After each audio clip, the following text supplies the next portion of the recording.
AITA for moving into the house I inherited, even though my lodger feels unsafe around men. I, 30s male, recently inherited a house from my grandmother. I've lived in various places before, but this house was different. It was my childhood home, and I have memories of it that go way back. I wasn't really close to my grandmother in my adult years, but I still spent a lot of time there when I was younger. It's an old house, but it has a lot of sentimental value. When I found out I inherited the property, I wasn't sure what to do with it at first. I was living in a small apartment, paying rent, and the idea of moving into the house seemed perfect. It's bigger, and it would save me a ton of money on rent. It also meant I could take my time to sort through my grandmother's things, which have been piling up in the attic for years. My grandmother had a lot of stuff, and I wasn't ready to deal with it right away. However, when I moved in, I discovered that the house wasn't empty. My grandmother had a lodger, a woman in her 30s, with a 6-year-old daughter, living in one of the rooms. I knew about her, of course. She'd been renting from my grandmother for a while, but I didn't realize the full scope of the living arrangement. When I found out, I was a little taken aback, but I figured it wouldn't be a big deal. After all, it's just a room in the house, and she had been there for a while. I assumed things would go smoothly, and we'd coexist without any issues. But then, everything started to go sideways. The first clue that things weren't going well came from a note she left on the kitchen counter. I hadn't even realized she was home when I arrived, but there it was, a small, neatly written note. It read, "I'm not sure how this is going to work out, but I don't feel comfortable living in the house anymore now that you're here. I've lived here for a while, and it's always been a calm, peaceful environment. I'm worried about my daughter, and I don't feel safe living here with a man I don't know."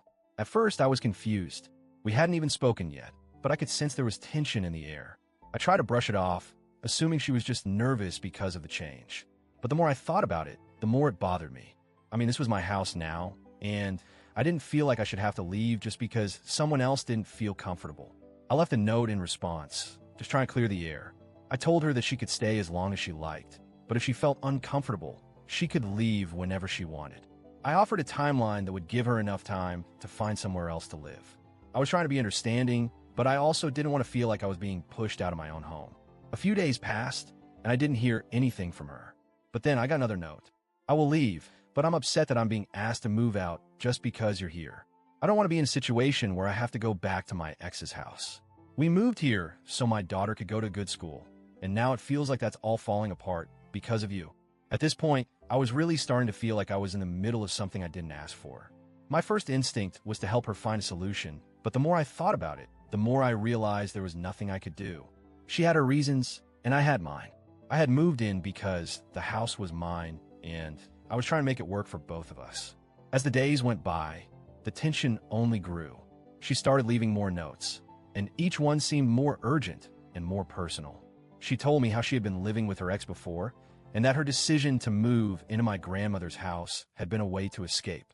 Her ex had been abusive, and she didn't feel comfortable living with a man, especially after what she had been through. I tried to empathize with her, but I also felt trapped. I didn't know how to solve this for her without it affecting me. I had my own life, my own responsibilities, and I couldn't afford to just leave my own house. At one point, I asked her if she would consider seeing a therapist or counselor to help her work through her issues with men. I thought maybe some professional guidance would help her feel more at ease. She responded in another note, saying that she didn't have the time or money for therapy, and that she just wanted to feel safe in her own living situation. She mentioned that the only reason she was able to live here was because of the low rent, only $150 for utilities and housework. That was another thing that weighed heavily on my mind. If she left, I couldn't just lower the rent for a new tenant. Renting out the house wouldn't cover the mortgage, and I couldn't afford to make up the difference. I realized that my hands were tied in a lot of ways. If I moved out, I'd still have to pay for the house, and that wasn't an option for me. I had a mortgage to cover, and without the rent money from the lodger, I would struggle to make ends meet. I didn't want to sell the house because I wanted to keep it in the family, and I couldn't afford to be reassessed for taxes if I didn't move in within a year. It seemed like I had two choices. I could either continue living here and deal with the tension, or I could move out and lose the house and all the benefits that came with it. I wrote back to her, letting her know that I understood her concerns, but that I couldn't move out. I offered her the option to find a female tenant to take my place, but that didn't seem like a viable option either. Even if I found someone, the rent wouldn't cover the mortgage, and I would be left in an even worse situation. Her response to my letter was another note. where she told me that she would start looking for a new place to live. She seemed upset, but also resigned to the fact that she didn't have many options. She was afraid that if she moved out, she'd have to go back to her ex, and she didn't want that. She also pointed out that the whole reason she moved in here was for the school district, and now that was being taken away from her. I couldn't blame her for feeling that way. I could see how hard this situation was for her. But at the same time, I had my own responsibilities and realities to deal with. I couldn't just throw away everything I had worked for to make room for someone else's comfort. I decided to be as fair as possible and told her that she could stay for as long as she needed, but that she had to make plans to move out eventually. I didn't want to force her out, but I also couldn't continue living in a state of constant tension. Now I'm torn. I feel bad that she's in this difficult situation, and I wish I could do more to help.